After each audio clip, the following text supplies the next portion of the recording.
All right, let's go ahead and call tonight's meeting to order. Please stand for the Pledge of Allegiance. Pledge of allegiance. Flag. United States. The Republic. For God.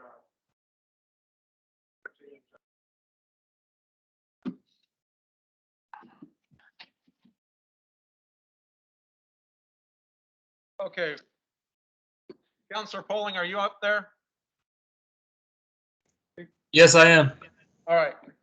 Roll call. All members of council are present with Counselor Polling present virtually. Do I have a motion to approve tonight's agenda? Hearing a motion by Counselor Lasowski. Do I have a second? Second. Second by Counselor Haugen. Any discussion? Seeing none, all those in favor state by saying aye. Aye. Opposed? Motion carries. Public comments. Is there anyone that would like to make any comments tonight? I would like to make one from Carol Sweet. Welcome, Carol. Shall I start? Go ahead. Yes. Okay. I am a citizen of Scappoose and the chair of Envision Columbia County. And I'm just wanted to make sure that you all were aware of what's going on with Next renewable diesel project at the port. Even though it's on the other end of the county, there's a possibility that it could radically affect what happens at this end of the county. The county commissioners are holding a hearing tomorrow at 10 o'clock virtually to get comments on it. And my main thing, I've been following this since it began several years ago. And what we're asking is that maybe they take a little bit more time. It feels that things are being rushed all of a sudden. And the planning commission has been skipped, and a lot of things that were promised have not been written down, have not been put in stone so that we know that it really is going to happen. One of the things that will radically affect us is that now we have gone from everything was coming in by boat and going out by boat. It's now all going to come in by train. And I don't know if you've seen some of the descriptions of these trains, a unit train or whatever, bringing in all the equipment for this supposed diesel refinery, which will be working 3 shifts a day. And at the time that they first came into the county to propose this, one of the things we were talking about, because we were still having trouble with the oil trains coming through, was, we can't handle anymore unless we start to do more with our train system and the way it's being conducted.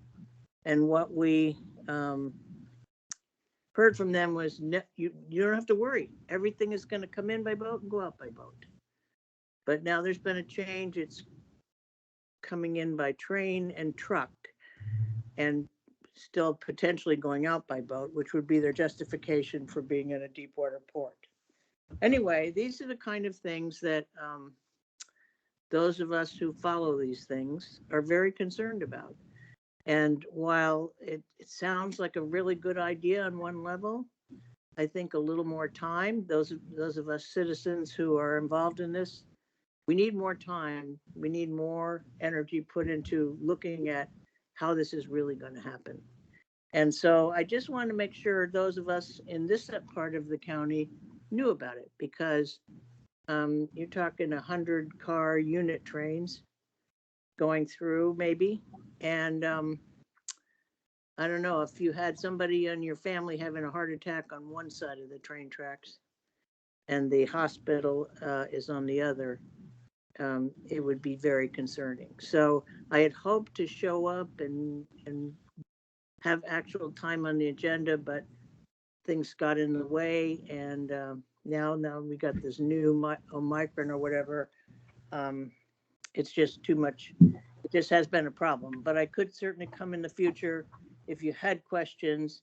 And I urge you to look at the Save Port Westward site, the wonderful video now of citizens talking about their feelings about it, particularly the farmers who will lose all the way around if this comes to pass. So I'm just asking for more time. That's what we want, more time to really study it, because you can't go back once it's done. Thank you. Thank you. Any other comments?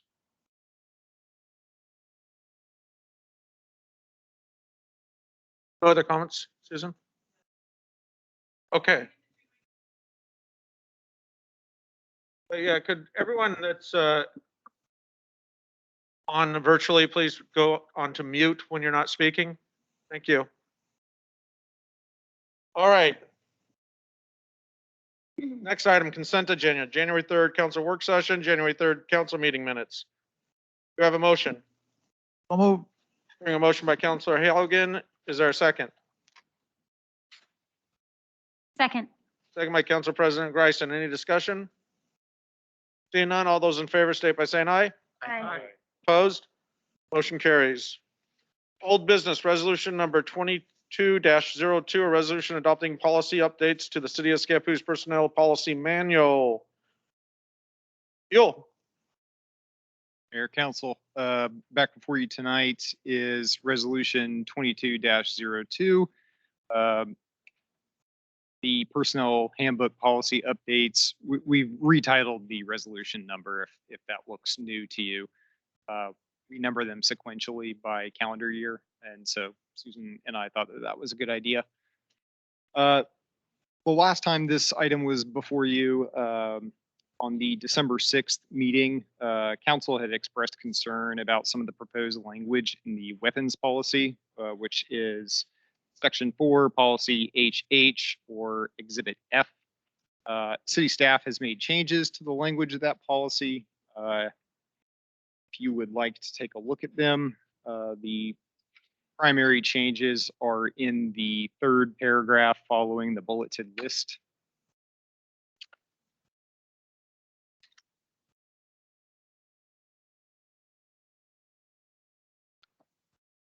All right, is there any discussion or do we have a motion? Mayor, Councilor Lasowski. before I move, I'd just like to thank staff for consulting with our insurer on the policy language. I appreciate that due diligence to know that the language can be adopted as presented. So therefore, Mr. Mayor, I move to adopt resolution 22-02 as presented. Hearing a motion, do I have a second? Second. Second by Councilor Miller. Any discussion? Seeing none, all those in favor state by saying aye. Aye. Opposed? Motion carries. New business, annual event. Mr. Isaac. Mayor, Council. First, I'm going to address very quickly the new packet item that you'll find before you. Basically, final accounting for the Scappoose 100-year event.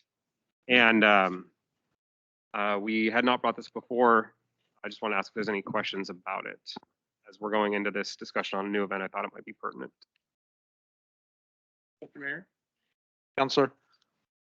I just had a few recommendations. I know nothing is necessarily set in stone in the planning process of the events and everything that's taken. Really support the idea of the adventure theme or outdoor theme. And so I would say if you could take some of these recommendations and pose them back to our event planning team. Under the activities, I know it says giant chess. I really like that idea. It's fun and engaging.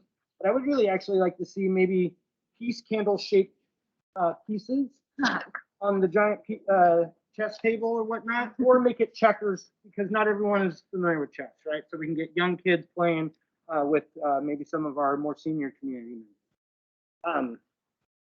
I was also kind of curious to get an idea, and this could be a liability question, but having maybe a portable zip line that we could bring in. I think that really captures some of the theme. I know that we're trying to bring in kind of that adventurous atmosphere with the event. But besides that, I really just wanted to say again, I like the theme that we're going. I think it's something that we could actually rally around as the marketing opportunity for our community. And so I really appreciate the proposal as being drafted as a one-day event, and also with the movie on Friday night. I think that's a really good addition as well.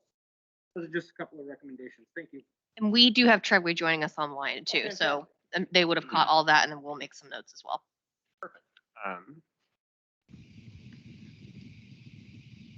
Go ahead. So I was just specifically talking first about the 100-year. There's a couple more things about the upcoming event. So I think what he's noting is just that there was this extra information laid out Yeah, for you. that's- And so essentially, Jump to- a little bit on you, Isaac. It's okay. all this is just for your information, just some final accounting on the 100-year that now that that's wrapped up and we have everything in. So just so, you had the numbers, if you had any thoughts on that, we just wanted to give you the final on that. This looks real good. Thank you for that work. Okay, so now the main event. Oh, Sorry, go ahead. Oh, yeah, Isaac, I think you did a marvelous job, and you and Treadway on this. And I'd like to also point out that we could well show a profit too. So, I don't think that was highlighted enough. This might, if we have a successful event, this could be profitable. yeah, and that's one of the talking points in the staff report is. But Just before we continue on this document, it says final accounting of the Scappoose 100-year event was made in late December 2022. Maybe just change the year. Yep. Thank you. okay, so on to the new event. We came before you in early December with some general constructs of what an event could possibly look like. We took feedback back about a one-day event, about having an adventure-themed event, a few other various items. And Treadway went back to the drawing board, got some more details about the budget, drew up some more specifics around an adventure-themed event. So first, a couple of things to note. The current proposal does on Exhibit A have a family movie night on Friday. They thought that there's many adventure-themed movies that might theme well with this. So instead of having a full night of concerts and things, they still put that in there for consideration. So something like Indiana Jones or Jumanji or something on those lines. They did get a little more specific about the specific sub-events that could possibly be a part of the main event. And with all of that, they were able to get a little more solid on the budget. And if you want to look at the budget document briefly, you'll see that we estimate a city cost of $40,000. However, when we're conceptualizing of that, we just need to be prepared that we might not have a full cost recovery because the current projections on the budget do include $40,000 in sponsorships, as well as revenue from the beer garden, if there's a beer garden, and sales of vendor booths. So all those things could fluctuate. Maybe they don't pan out. And so in the budgetary ask, we are asking for the ability to cover the full amount if we need to. I think that's really all I've got. I'm not sure if Treadway has anything else to add. Yeah, this is Charles with Treadway Events here. Just to add some notes on as far as the budget goes. We are still pending some things with the budget that can be worked around. I did look into a mobile zip line and it would just be out of our budget, unfortunately. We're talking anywhere from $6,000 plus to have out something like that just on that one activity alone. I figured bringing in these smaller activities would be worth more to the community than having something of that scale.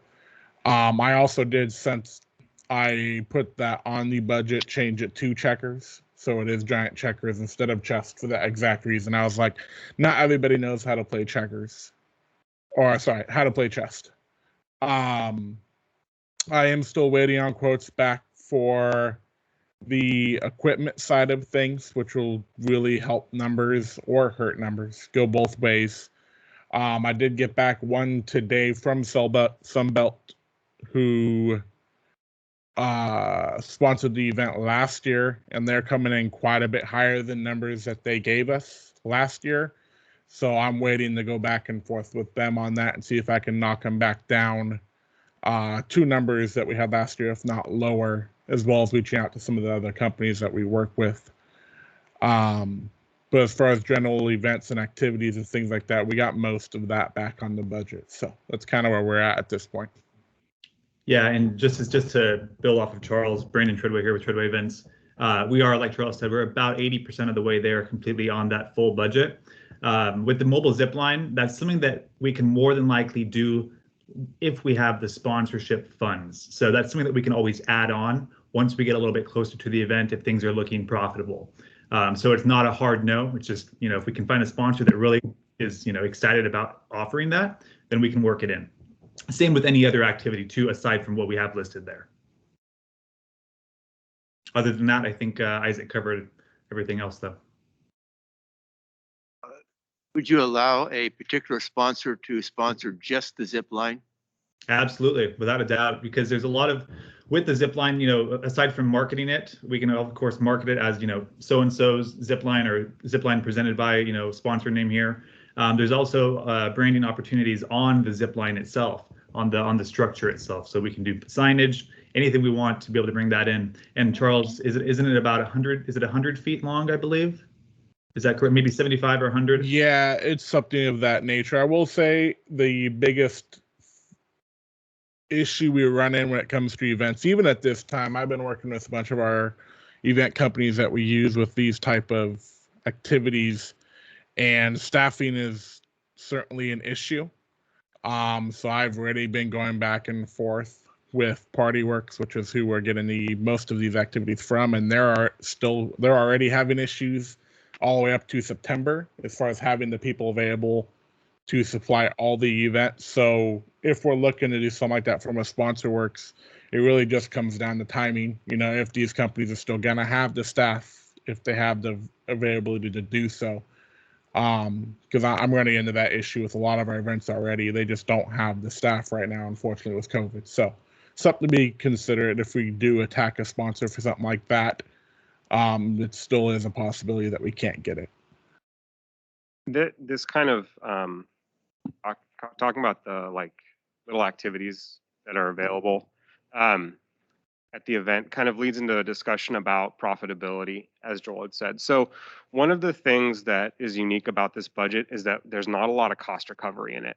So similar to the 100-year, what this budget asks is that people come and they enjoy the event for free. That includes all of these activities like the zip line, like the chess, all of these things. And that is not typical of other events that offer a carnival setting.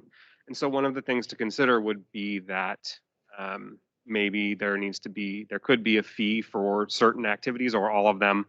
And that's really how the cost recovery happens at these things. So we hadn't put that in there because we were modeling this event off of the Scappoose 100, where council wanted to provide that free to the community to celebrate that particular piece of history.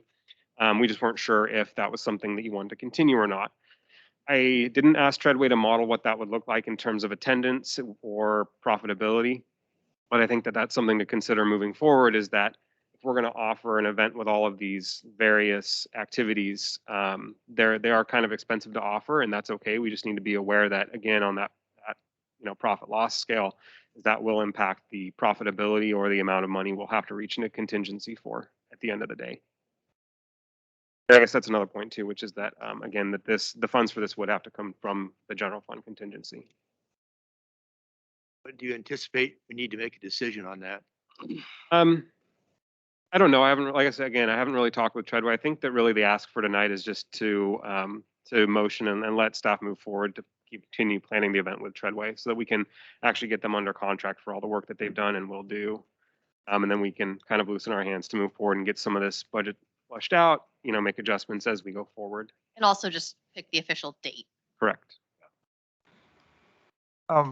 Isaac, if or Charles, Brandon, if there was a sponsor for like the Oregon Chess Federation to hold a chess tournament coincident with this event, can we leave a space for that as an option?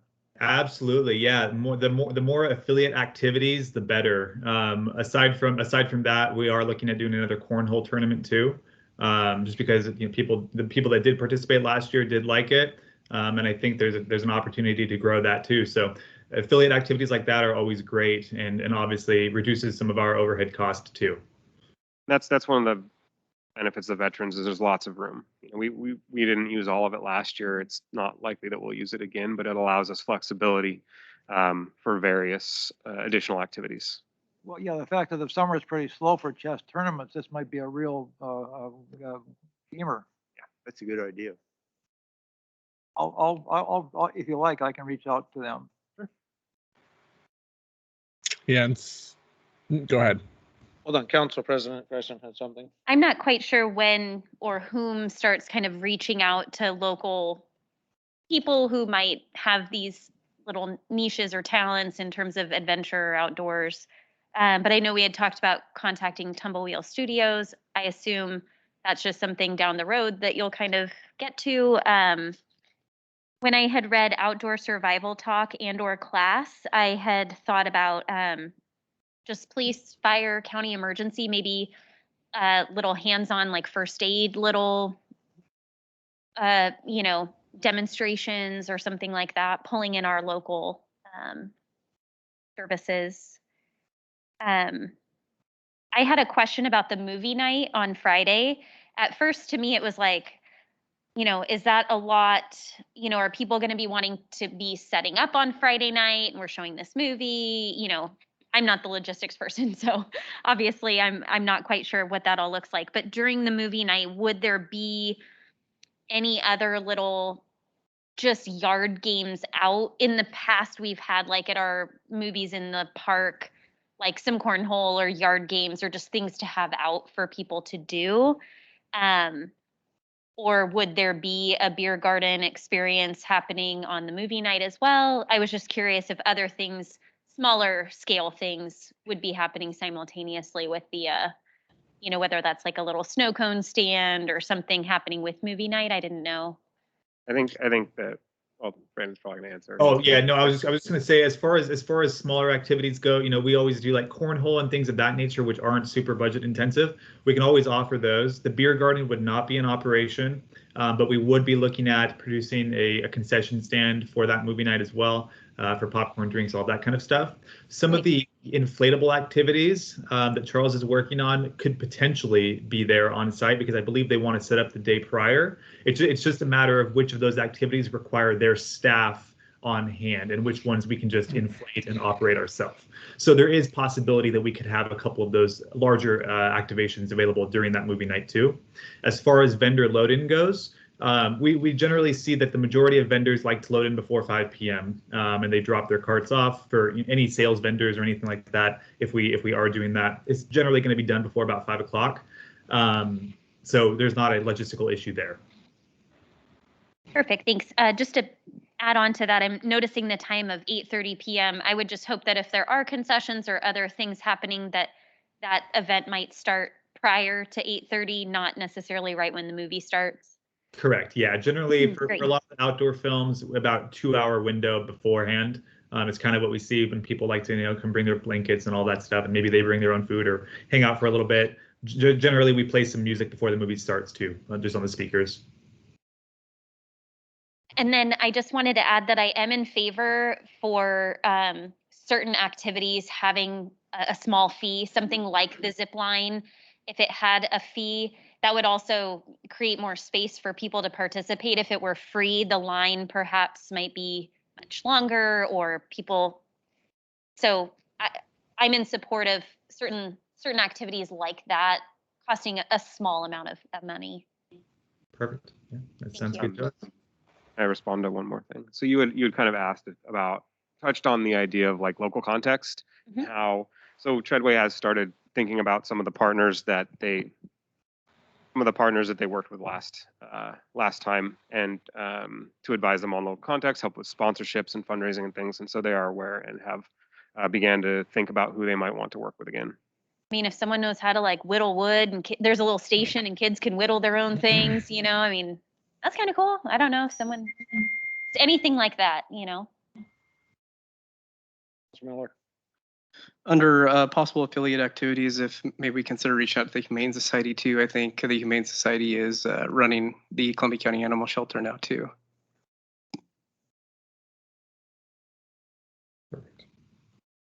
I will note also on the budget, something to note as far as for the police side of things. We did get security on the budget already, as well as planned for the event. I am working with a couple other security agencies that we use just to see if I can beat what I got quoted from CMS, which is Crowd Management Service. They would be taking care of overnight security for us, as well as monitoring the beer garden alcohol staff, as well as having 2 or 3 guards walking throughout, or crowd management staff walking throughout the event day of as well.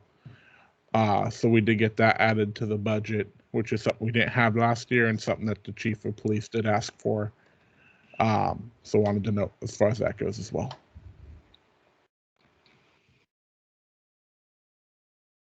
Anything else? I'd like to say, I also agree that charging for some of the events would be a good, otherwise I think we'll have really long lines for a place like the event like the zip line, and they'll be going over and over and over again. So I think there's some advantages to that. Just in my initial thoughts on a fee to get into the event, I don't particularly like that idea. But I do think charging for some of the particular events that we're providing would be a good move. As far as like charging to get into the event, my experience on events when I was doing Wings and Wheels is first couple of years they charged, and it definitely tamped down participation. When we switched it to a free, you're donating to, we had the girls rugby club doing parking every year, and they make $800 parking cars just on tips. So we felt that was a great option instead of, having someone that was charging for some of those items, because people they count that up and then they spend less money on the vendors, and you want happy vendors in these events because they're the most important aspect of keeping an event going. Because if they decide they don't want to come back, they're stuck. Anything on hiking or mountain biking, or would that be handled under Next Adventure, Columbia, or any of those areas? There's definitely some ideas as to what we can incorporate too. So we haven't gotten into the complete process of getting all of those activities from the sponsors yet. We've just been focused really on the budget and the initial conceptualization. So once we get everything rolling, we are more than willing to reach out and get all those other activities together and kind of brainstorm specifically with Next Adventure too. We have a couple contacts over there that are actually pretty interested in moving forward. So once we kind of get things rolling, we can definitely touch on all those. Yeah, years ago they did a little festival out at Scappoose Bay.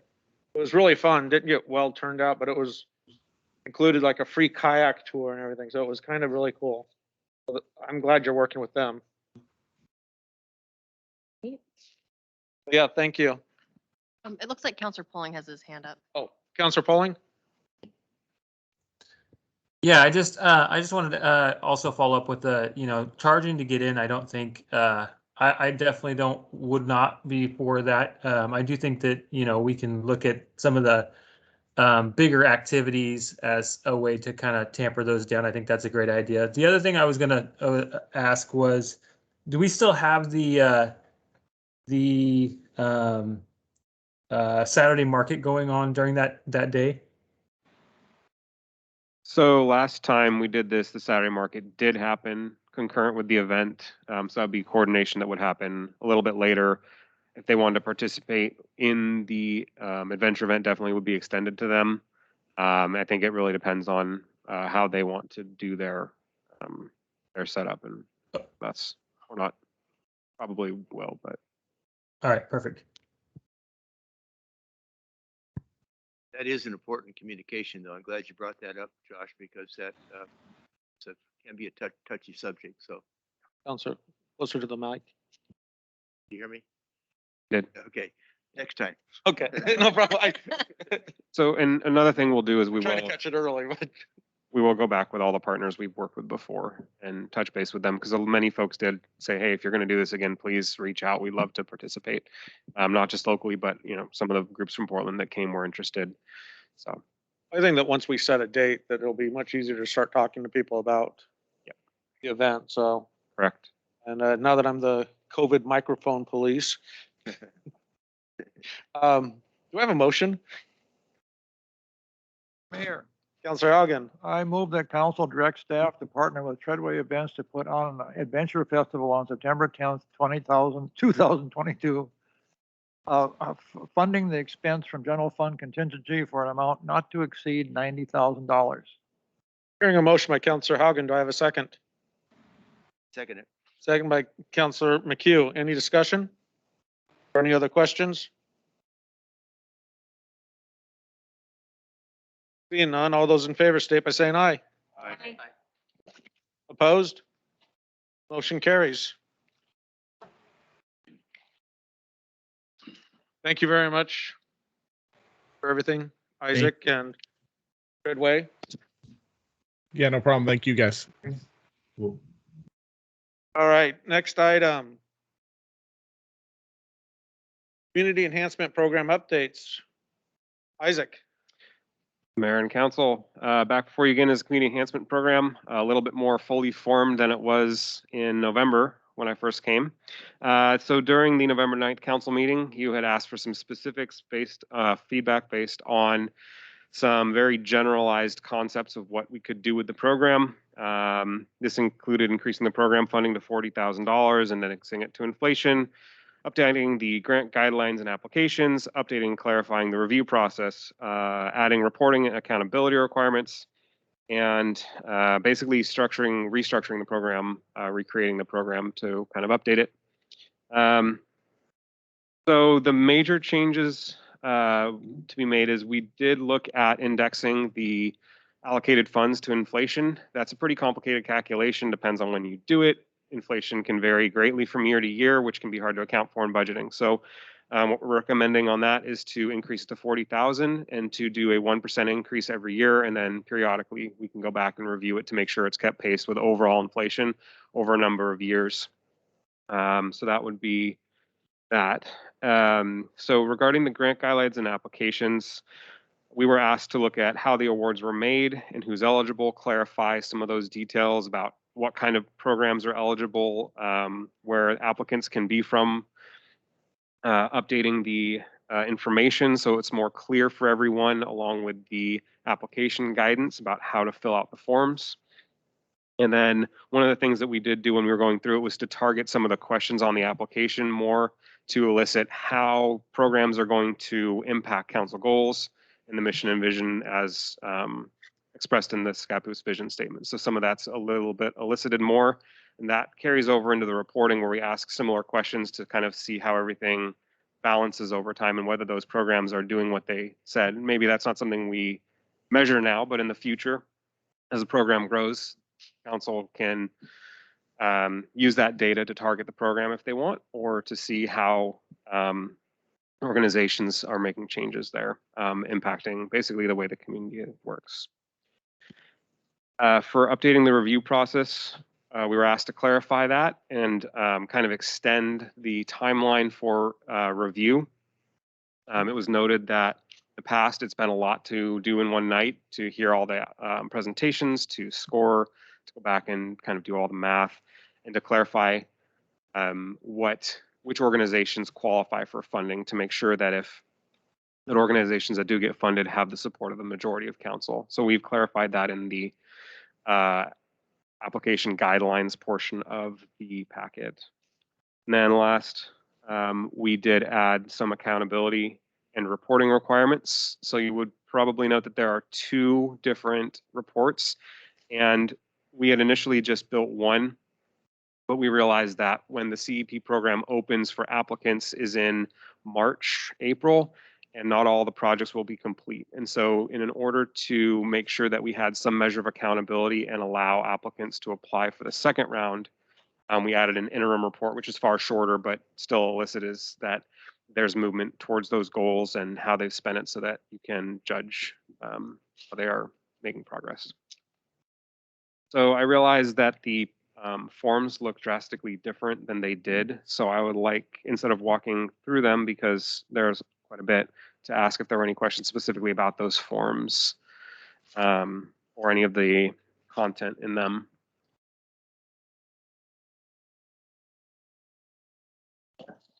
Counselor. Isaac, I had a question in regards to formatting. So it looks like draft. I don't have any problems with like layout. It looks like it's going to be, you go into these cells, you fill out that information. I'm a nonprofit that's more traditional and I want to use a paper. Seen in some of these past, like people will go to the PDF, print the PDF, and then they try to fill it in. They don't have enough room. What would be your alternative? Because you do provide as a mail-in option. Yes. So I see this as kind of an online submission. It doesn't say to submit it online, it says to email it. So I don't know how that's going to interact Right. with the system. I'd be curious to hear your thoughts around how it would be most accessible for. Sure. So what you have before you, this particular snapshot of the draft, this was a PDF that's been reformatted multiple times to fit with various documents. So this is the Word version that was turned into a PDF in Word, and then it was sent to the recorder, who then put it in the packet, and that was squished and muddled around, and then it was printed and reformatted and resized. So this is not what it actually looks like. It's far cleaner. There is a fillable PDF version. So you're right, people can go in and fill it out. However, that was one of the questions I was hoping would come up was, does council want to allow people to add more information? Because when you do that, you'll have more to review and a little bit less control about what kind of data you get. You could have more or less. Also, that kind of ties into the presentations, is that every single group that applies will come and you'll have a chance to talk with them directly. So that was, I had hesitated to say you can attach more pages if you want to, if you need more space, and was really looking for guidance from council on that point, because this application does ask, a number of about 5 questions, and then it has the budget, and that can get to be quite a bit as well. And one of the things that was mentioned was right sizing the application. So as I was creating these forms and questions, we were really trying to make sure that they're not onerous to fill out, that you still get the information you need. And so finding the balance is also something that I'm interested in hearing if that's something you'd like.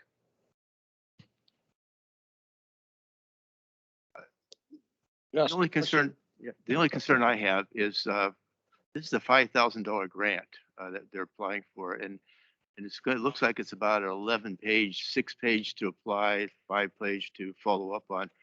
That just seems. I know you were trying to be, you want to be unduly burdensome to these nonprofits, but these, for the most part, people applying for these, there's none of them are paid staff or anything, and to me. And I appreciate all your work on this, but it just seems like form's too long, and there's some redundancy in some of the questions, at least in my opinion, that you would be answer question A and then down question C, you'd be kind of putting the same information down in a little different manner. But my concern is that it's just too long for a $5,000 grant.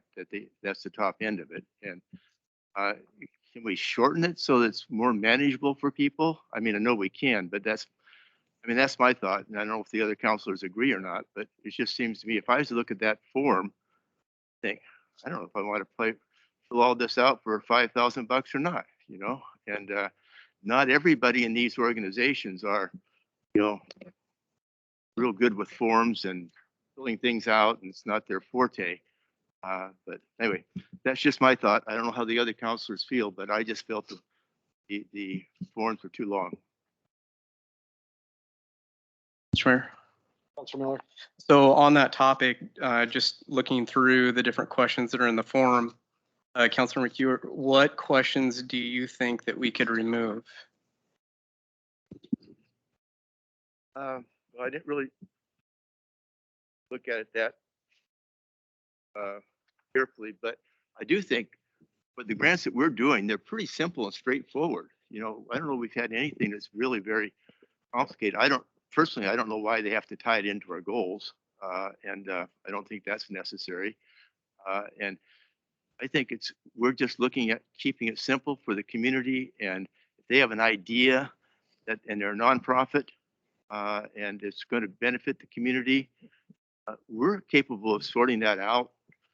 I do like the idea of having a follow-up of some type, you know, so we know if they've done it or not, which we haven't had in the past, to my knowledge.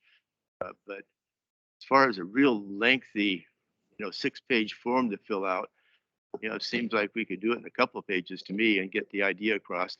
These are not real complicated, you know, things. We had a chess tournament. We had, you know,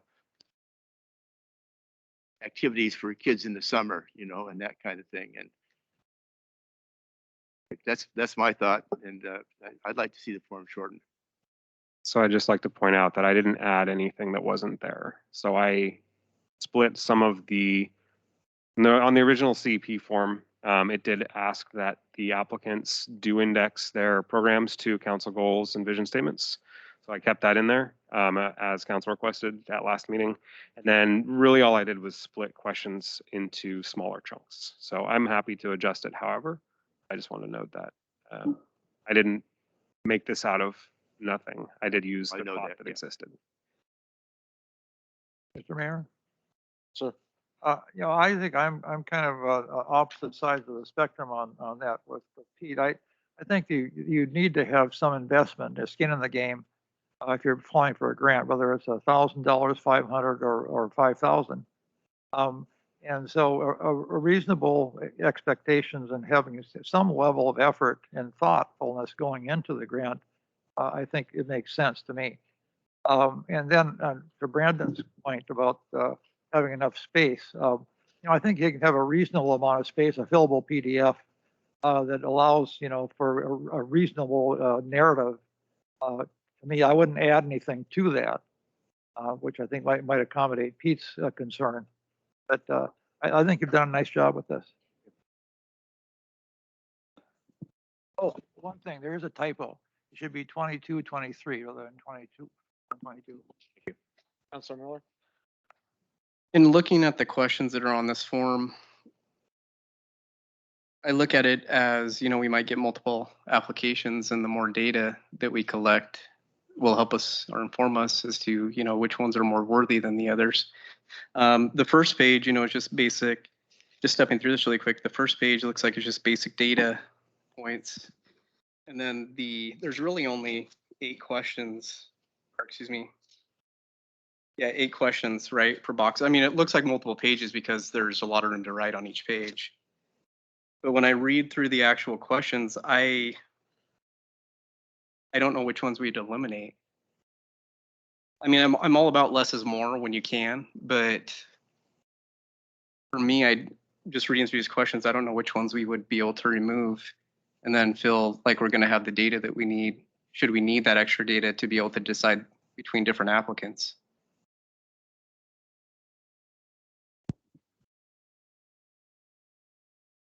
Counselor. I just, sorry, I used to say this as an elementary school teacher. I'd like to give an appreciation to, sorry. Gold star. I'd like to give an appreciation to Isaac. Thank you. First of all, you listened to what we asked. You put it in a way that was much more clear than the previous. Just the formatting of it was a little bit outdated. My eyes know right where to go, so thank you for that. I appreciate it being an online PDF version. I really appreciate the narrative that you had in the beginning, telling us exactly what you did in each section. I have no questions about the thoughtfulness and the thoroughness that you put into this revamping of this piece. I just want to make sure I'm understanding the process. So step 1 would be fill out this, community enhancement program application that starts on page 56.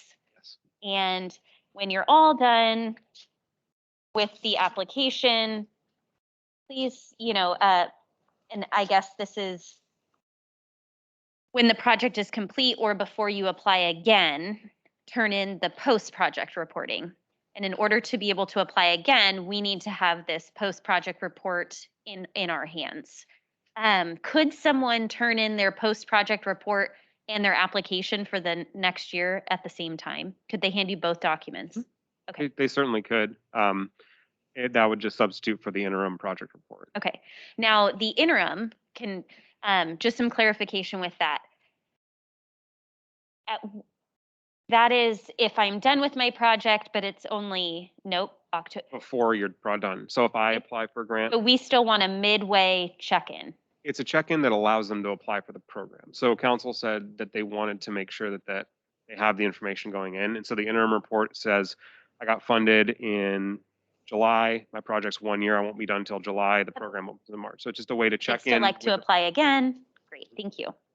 Then would they do a post one when they're Correct. officially done in August or whatever? Okay. And the data in the forms is almost exactly the same. And I had wanted to make sure that they tracked so that they could basically copy and paste and then add additional. So they didn't have to do more work. So if they submit the interim report, they're 50% of the way through their post-project reporting, Sure. except for new numbers essentially. And essentially, some organizations might just fill out the 2 and some might have to fill out the 3, just depending on the timing that they have. And then of course, for the first round, we probably won't have interim project reports because we didn't require that of grantees last year. So, Sure. but Thank yes. you.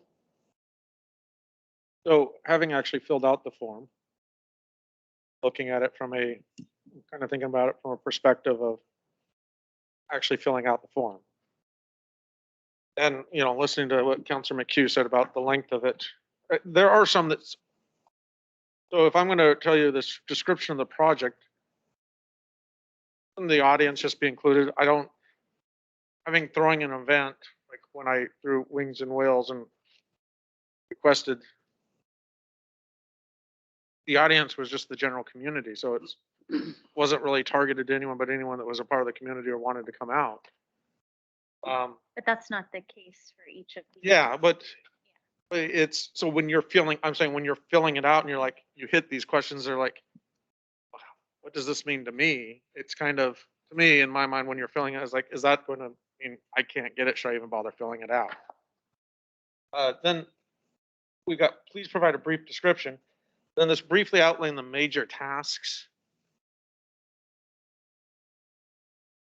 That's much more cumbersome than, just look at the outline for the Adventure Fest. If they were asking for $5,000 or a small festival like Wings and Wheels, it's still got a lot of those same steps. That's what I think the burdensome, what Mr. McHugh is talking about. And so, I would just condense some of these down to much more simpler questions. And I don't know, I want to know what the project is. Some are, what do we have? Food bank, kids programs, other ones that help the community. So, a lot of years we've given money to, organizations that are county organizations because of what work they do in here, CASA, and those. And it's like, they're actually more equipped to answer these questions than Joe Volunteer, who's spending all this time putting on an event. I could really use it. And like, some of these questions I think might trip them up and then say, But like to Counselor Haugen's point, me being the average Joe PTO board person who will, I won't, but someone in our organization will be filling this out. The money received means a lot. And to take a night or 2 to go through these questions is definitely worth the amount that has been allotted in the past. And I think that when you apply for a grant, again, his quote, skin in the game, you have to put in a little bit of thought and effort. Money just doesn't come for free. So I think that we can read through that on applications that show up. We've not funded organizations that show up without this information. And I'm agreeing with Pete here that maybe a few of these questions can be removed and aren't necessarily necessary. Having a description of the project or the problem that you're trying to solve seems adequate. You can add what is your expected audience in there. And then I don't know if we need a complete projected timeline. We just give us a description of the project, what you're doing. Timeline one's always tough because in anything you do, drama or things are gonna happen. I always tell people about anything they're doing, you know what, whatever happens is the best that you could have it to happen. Something major. If you're planning an event, I bet you Pete has at least one story from the 100 year. A week before the event, something's gonna happen that's going to be like, oh no. I don't think we're gonna hold it against the people in there. I mean, Well, no, but it's just when you're building the timelines, you're just asking for, I think, more information than is necessary in that question. Mr. Mayor? Yeah. So I think maybe you can satisfy both sides of the equation here by having an little asterisk at the bottom says, if you don't think this applies to your project, then put NA on there. Yeah. And so it just allows us some filtering. That works. Counselor Polling has his hand up again. Counselor Polling? So I would just like to add a little bit. I think that my biggest concern would be that, especially within the most recent years, we've had more and more people apply. And I think being able to kind of dive in a little bit more and have more detail is a good thing and allows us to really evaluate, where we're giving that money to, and what's been achieved on their goals. And, if we need to look at that and look at what we've given in the past, and maybe we need to allocate money in a different direction in order to, kind of spread it around a little bit. So I think I like the way the questions are. I do like the idea of maybe having that asterisk that says, if this doesn't apply to you. I think that's a good idea as well. So.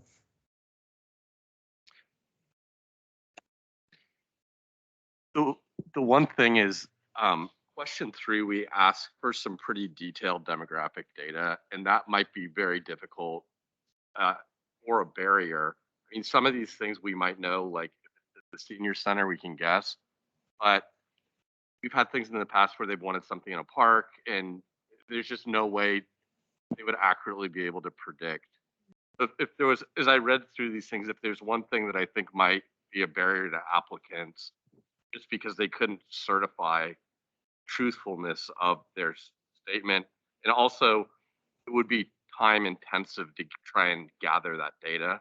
So that might be something you'd consider moving, while keeping in the equity and inclusion and general benefit to but not asking them for that sort of detail.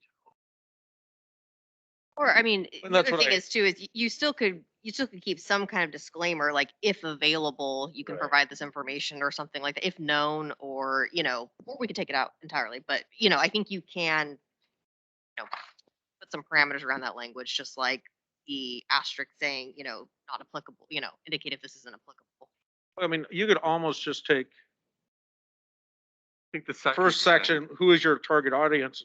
Just leave it at that, put Yeah, that in. you could do that too. In question 2, please provide a description of the problem or problem your project attempts to solve, the need for the request, and how many persons will be served by this project, as well as who is your target I audience. think that would be a lot less intimidating to applicants, and people would feel a lot more comfortable certifying that their intent is that certain people will be benefited, but they're not making a representation that this is all these different categories of demographics. I mean, might be very difficult. I would actually put it back into city staff to ask if you find value in knowing these demographics. I mean, census tracking would tell us, I think, a lot of the same information as well to a certain extent. I don't know. We're using it as a way to determine how we want to allocate funds, but there's also information embedded with our community partners or not local nonprofits.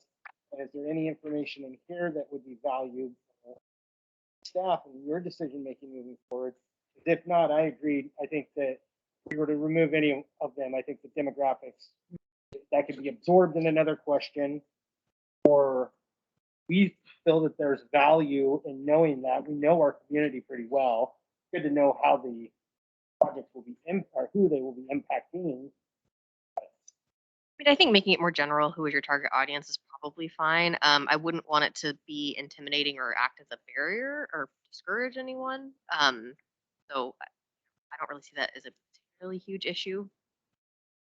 Would you, if this question gets retailored, one of the asks from council was to speak to equity and inclusion. And so the second part of that question talks about that. It's the only place in here that does talk about equity and inclusion. And my question then would be, if this question 3 gets combined with question 2, does council still want the language about advancing equity and inclusion as a third question, or do they want that to move to a different question? Council Miller. Part of me feels like we shouldn't actually have to ask that question and call that out specifically. It should be the applicant that knows what their value is and what they're serving to the community and to those specific demographics, and it should be upon them to call that out in their explanations or in their responses to. I don't think we need a specific question related to that. That's just my feeling on it. Because if you're truly serving and have the mission for inclusion and diversity, you're already going to be thinking about how to write in that way. Some of the reason this looks a little odd for questions 2 is that I had tailored some of the questions for reporting requirements for tracking because the accountability, there was nothing there. And so I think you're right as a group that some of this can be tailored down. But when I was approaching the question, some of it was how does these questions feed into accountability to make sure that we can ask questions later to make sure that as the money is being spent, it's being used in the ways that they said that they would and that council wants it to be used, especially in the future as the program grows. It could be harder to track those things if we don't ask some of those questions. Mr. Mayor. Talking about the asterisk, I mean, Mr. Mayor, you're kind of wanting to cluster these. So would it work for you if 3 stayed its own as a standalone? Who is your target audience? And then have like a disclaimer. If able or if something, please include, I don't know, but give them a big if. Yeah, I think If there they was. want to include that, they can, but they don't have to. You know, it's just that, to me, if please provide a description of the problem your project attempts to solve encompasses that. I just felt like that you could say, please provide a description of the problem your project attempts to solve and its target audience, the need for the request, and how many persons will be served by this project.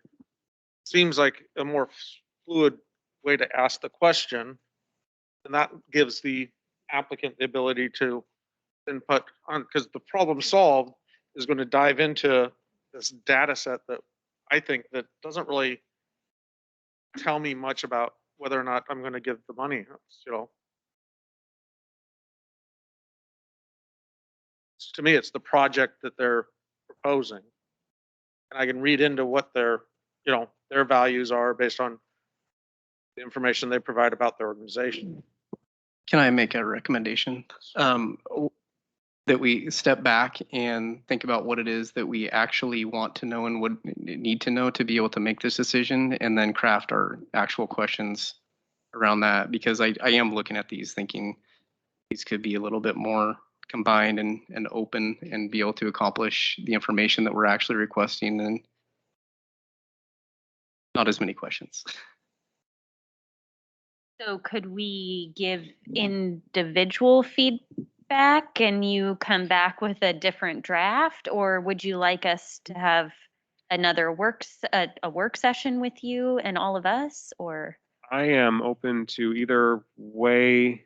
I think it might be more efficient for time to email and get individual feedback, because currently the way the grant schedule looks like is it would open in March, which is pretty tight to another work session. I'm not even sure we have another work session available. I don't know, is that something if you feel there are some adjustments in questioning, that you could send them to Isaac, or?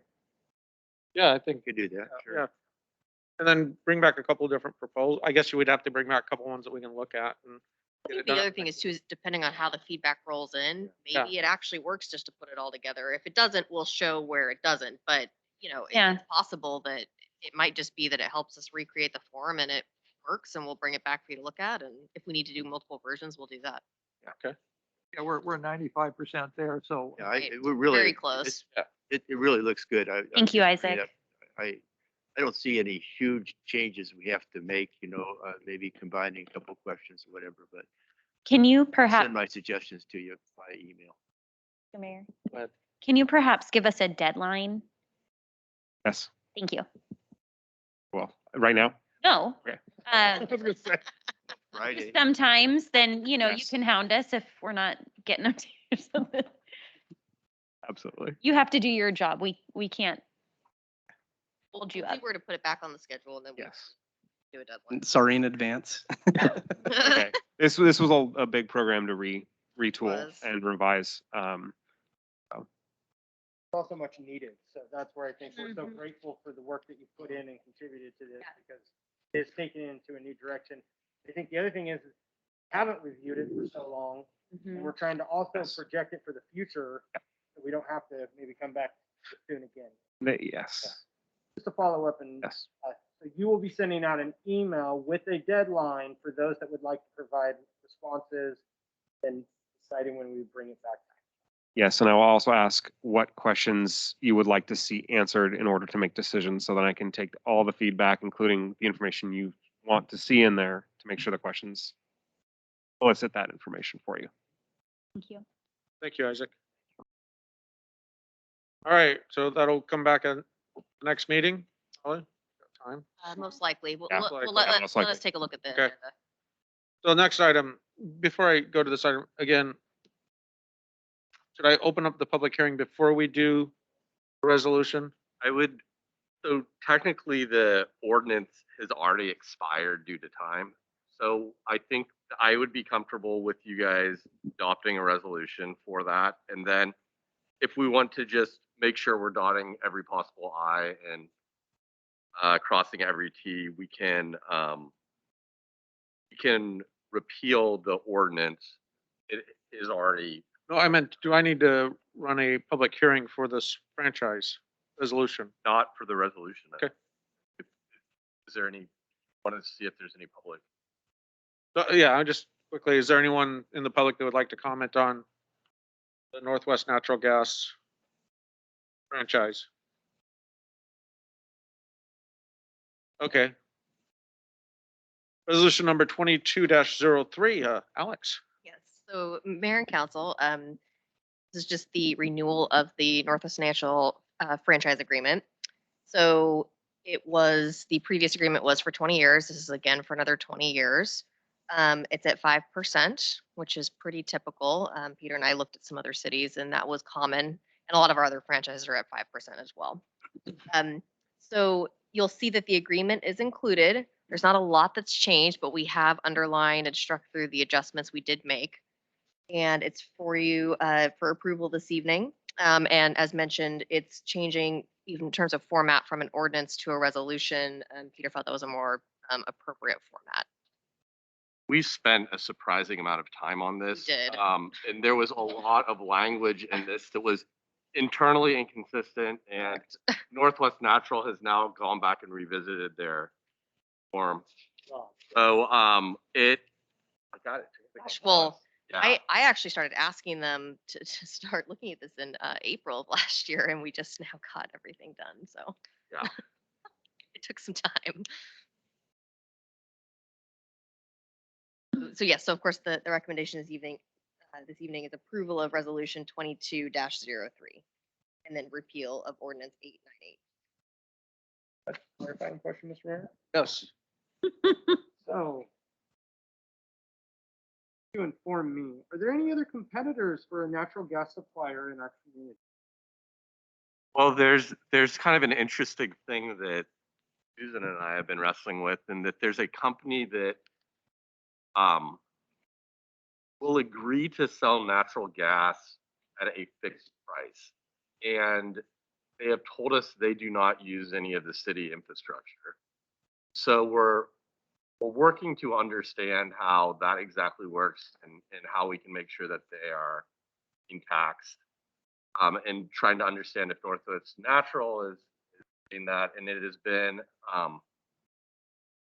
somewhat difficult to get information, but we're being very thorough. So I'm hopeful that we'll be able to answer that in the next month or so as we get some clarity.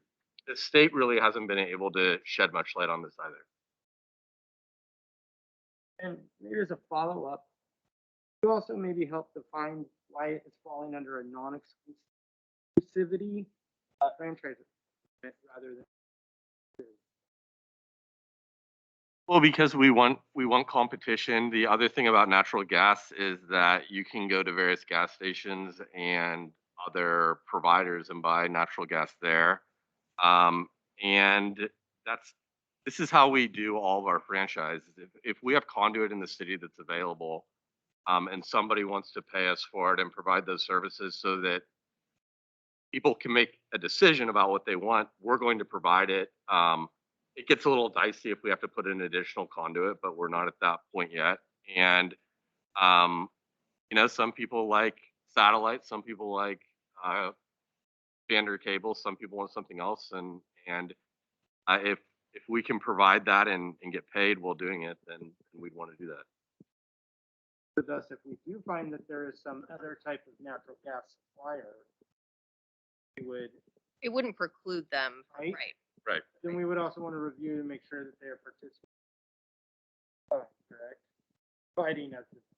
Right. So that's a situation that we actually find ourselves in right now, because there is a natural gas supplier that if you go to their website, they talk about their state-of-the-art equipment to deliver it, but then they told us they weren't delivering it. It's delivered by Northwest Natural, and there were certain red it is flags state-of-the-art. that- Magic. So we're trying to get to the bottom of it, and we're hoping for some cooperation. Mr. Mayor?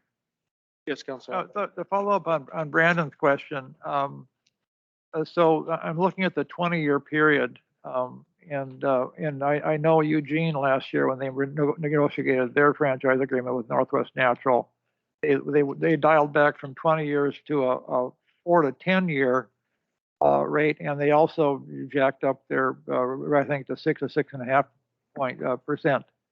And I'm not sure where that ended up, but that was ongoing last year, at least mid-year or so. I think their thinking is the technologies are changing, and we're converting from fossil fuels to electricity. Let's make ourselves flexible as much as we can. And so maybe it would be smart to kind of follow their lead and look at a shorter time frame, like a 10-year franchise agreement, or maybe even a 5. We could ask them for that. This is non-exclusive, so it wouldn't prevent anyone else from coming in and providing it. We could ask for a higher fee, but that gets passed on directly to the consumers, and they actually are able to put that on the statement so that the consumers, when they get their statement, realize that they're essentially paying in some respect, sales tax. How a lot of people would view that. So that's not something that we pursued. If you wanted us to do that, I mean, we could. This is a pretty standard. And again, if this were an exclusive franchise, I would be a lot more concerned. Well, I was just also thinking on a kind of a PR side of this.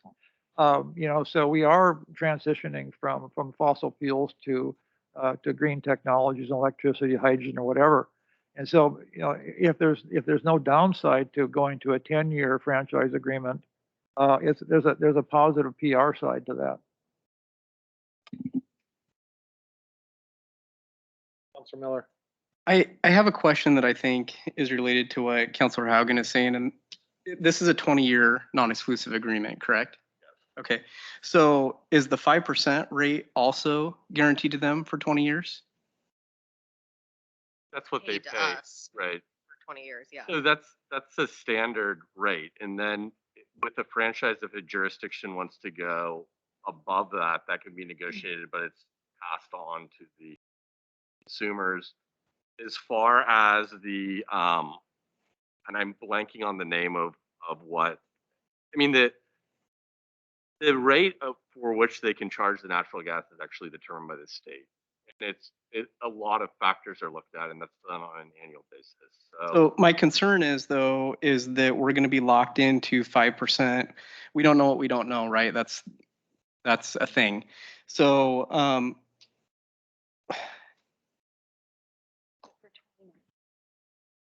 if you want 10, we can go back and ask for I just want to be able to give the city the most flexible terms because we don't know what we don't know. So if 5% ends up being low, we have the ability to go back and negotiate sooner than later. Right. We can do that. Again, we could ask for more than 5%. It's just that is passed on to the consumers. And so when I just want to clarify, I'm not saying that we would ask for more 5%. I want the flexibility if something changes to be able to go back and renegotiate if something were to change. Rather than 20 years, I'd want to be able to do that at 10 years. can ask them, and I'm sure they'll do it. Am I making sense to? Okay. It does make sense. The one thing is though, is that any transition away from fossil fuels is just going to naturally reduce the amount that we get from natural gas and increase the amount we get from UD or rather the new green energy may. You know, the biggest thing that people are talking about now is that we don't get a franchise fee as from cell phones as we did from landline, so that's already going down. So it's, it's just naturally going to occur. Budgeting of the future will have to take that into account. But yeah, I mean, 10 years is fine. I passed the one 20 years ago. It was on an emergency. I noted it was on an emergency ordinance, so I had to vote yes to move it forward. And Floyd Plittard was the council president. Yeah. I just want to clarify because obviously council's had no interaction with the other side or whoever's negotiating on their side. Does staff or the city attorney feel that there's going to be any issue with a 10-year versus a 20-year? You can't I imagine. don't think there would The be. only impact. I understand they're a little at our mercy, but Yeah, I mean, I mean, they're to be tired. fair. we don't know. We haven't asked yet, right? I we mean, but we went through their agreement line by line. Yeah. You've broken them down Like, enough. yeah, it's 8 months. So if we come, we did. I mean, someone will be out of their office and then And it's we- like, hey, have you Right. read this section? Can we charge them a consulting fee for, rewriting their At one point, I was like, a small jurisdiction should not be writing a franchise agreement for a publicly traded company, but Oh, that's it a wasn't, point. yeah, it was not, we didn't write it. We just raised a lot of issues, to make sure we had a very clear document that everyone could understand. Councilor Sasky. Councilor Miller, just to maybe get some sight on your train of thought there. You say that it would be a 20-year franchise agreement with a 10-year reopening for negotiation on the interest rate? Or you just saying bringing it to a 10-year contract? Franchise agreement? That's an interesting thought. We could conceivably do it both ways. So there could be a 10-year reevaluation of the rate language put in that term, or there could just be that the franchise agreement as a whole needs to be renewed at 10 years instead of 20. So whatever makes more sense, or do you think is going to have the least path of resistance, I would be fine with. I would rather just do 10 years so that everybody knows that in year 9, we're going to have to look at this again. And then the other thing that I would ask that you do tonight is to not take any action on the ordinance because they've been paying per that ordinance and I want them to continue doing that while we figure out the duration. So why don't we go ahead and move public hearing and ordinance number 898 repeal to next council meeting? Sorry. No problem. All right, we're done with that then. All right. Next item, announcements, calendar. Start with Economic Development Committee meeting is this Thursday at noon. Parks and Rec Committee meeting at 6 p.m. Our next city council meeting is at 7 p.m. on Monday, February 7th with the Urban Renewal Agency. Agency. Seeing what the A was, I was like, it's at 6 p.m. Next Planning Commission meeting is on February 10th at 7 p.m. And then the following council meeting is on the 22nd, work session 6 o'clock, city council meeting at 7. Alex, do you have anything?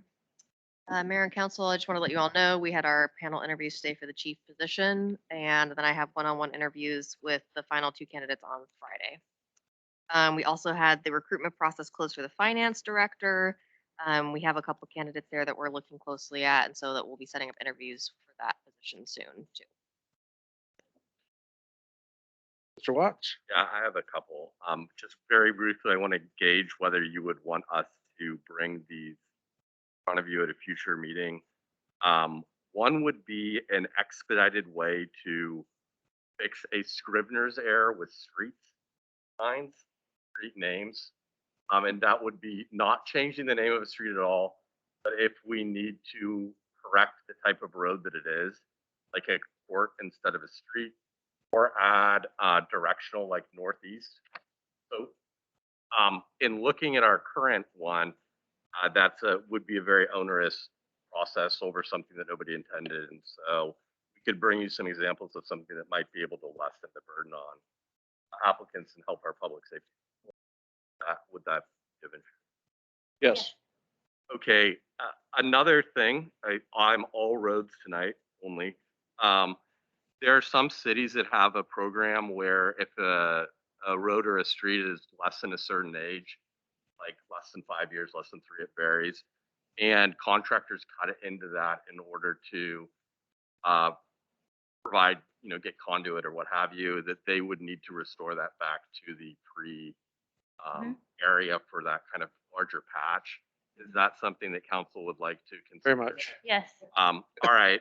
And then the third one, without getting into anything specific, in the past, the council has indicated that they wouldn't accept substandard streets from private parties.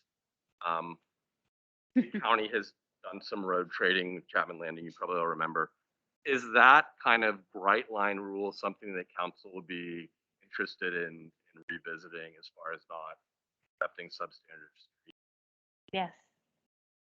Yeah, I mean, it depends on this. I mean, literally, I think there's a as a rule, I don't like to take in substandard streets, but I want the option if it makes sense for the city. I agree. A county was never going to upgrade these streets that we took over, so therefore it would be in better hands of us and figuring out how to Not worth upgrade them. them doing it. Okay, these would be streets that are owned by private parties or HOAs rather than a governmental unit. Mm. But that is the consensus still the same that you would like to opt? Yeah, based on the interest. What's an example of when that would happen? Your street system was not like the street was granted to the city and built. There's some streets that you would think were public streets that are actually owned by private parties that are their own tax parcel. There are other streets that are owned by an homeowners association and maintained by them versus by the city. There are all sorts of interesting issues with streets that we've come across over the years that are very unusual. And I think that's probably why there was a bright line rule in the first places that applied to private parties. But 3rd, 4th, 5th Street of Northwest Portland, or Scappoose. All those streets up there, right before the hill, are all privately owned, I believe.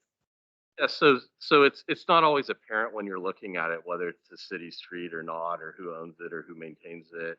And there have been over the years some people that have interested in donating a street to the city.